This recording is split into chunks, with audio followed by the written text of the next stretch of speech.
বাংলাদেশকে রুপি রুবলে ব্যবসা করতে প্রস্তাব রাশিয়ার। ঘরে বাইরে চাপ সামলে দিল্লির বন্ধুর প্রস্তাব মেনে নেবে ঢাকা। ডলারের বিপরীতে ক্রমাগত কমছে ভারতীয় মুদ্রা রুপির দাম। বর্তমানে সেটা ৯৫ থেকে ৯৬ টাকায় ঘোরাঘুরি করছে।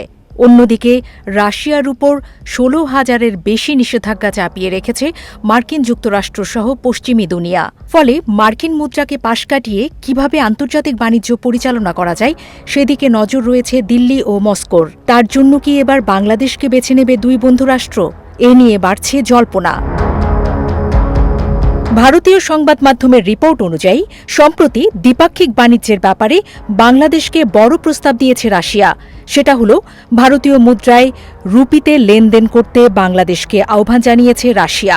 এ ব্যাপারে এখনই কোনো সবুজ সংকেত অবশ্য দেয়নি তারেক রহমানের সরকার। তবে দুতরফেই আলোচনা চলছে বলে খবর পাওয়া গেছে। অন্যদিকে আনুষ্ঠানিকভাবে এই নিয়ে কোনো মন্তব্য করতে চায়নি ভারত। তবে রুশ প্রস্তাব বাংলাদেশ মেনে নিলে ঢাকায় চালু হবে বিশেষ একটি পেমেন্ট পরিকাঠামো। তখন বাংলাদেশে ব্যাংকের শাখা খুলবে মস্কো। বাংলাদেশের পাবনায় রুশ সহায়তায় তৈরি হচ্ছে রূপপুর পরমাণু বিদ্যুৎ কেন্দ্র। সংশ্লিষ্ট প্রকল্পের কাজ শেষ হলে ১২০০ মেগাওয়াট বিদ্যুৎ পাবেন পদ্মাপাড়ের বাসিন্দারা। সেই লক্ষ্যে রাজধানী ঢাকা থেকে ১৬০ কিলোমিটার উত্তর পশ্চিমে দুটি আণবিক চুল্লি নির্মাণ করেছে মস্কো রাষ্ট্রায়ত্ত সংস্থা রোসাটম। এবছরের সেপ্টেম্বরে সেখানে প্রায় ৩০০ মেগাওয়াট বিদ্যুতের পরীক্ষামূলক উৎপাদন এবং তা বণ্টনের কথা রয়েছে। কিন্তু সমস্যা হল সংশ্লিষ্ট প্রকল্পের জন্য নেয়া রুশ ঋণের কিস্তি পরিশোধে ব্যর্থ হয়েছে বাংলাদেশ। ধার মেটাতে ইতিমধ্যেই মস্কোয় একটি শাখা খুলেছে ঢাকার সোনালী ব্যাংক, যদিও তাতে টাকা পাঠানো হয়নি। ফলে দ্বিপাক্ষিক ঋণ পরিশোধের বিষয়টি এখনও অমীমাংসিত রয়ে গিয়েছে। আর তাই ভারতীয় মুদ্রায় লেনদেনের প্রস্তাবকে অত্যন্ত গুরুত্বপূর্ণ বলে মনে করছে অনেকে। আর্থিক বিশ্লেষকদের কেউ কেউ মনে করেন রাশিয়ার উপর পশ্চিমা নিষেধাজ্ঞার কারণে ঋণ শোধ করতে সমস্যায় পড়েছে বাংলাদেশ।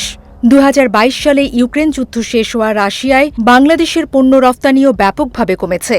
অন্যদিকে গত শতাব্দীর ৫০-এর দশক থেকে ভারতের সঙ্গে স্থানীয় মুদ্রা রুবলে বাণিজ্য চালিয়ে আসছে ক্রেমলিন। বর্তমানে তাতে গতি আনার চেষ্টা করছেন রুশ প্রেসিডেন্ট ভ্লাদিমির পুতিন। গত বছর মার্কিন প্রেসিডেন্ট হিসেবে দ্বিতীয়বার শপথ নেয়ার পরই ভারতের সঙ্গে শুল্ক সংঘাতে নামেন ডোনাল্ড ট্রাম্প।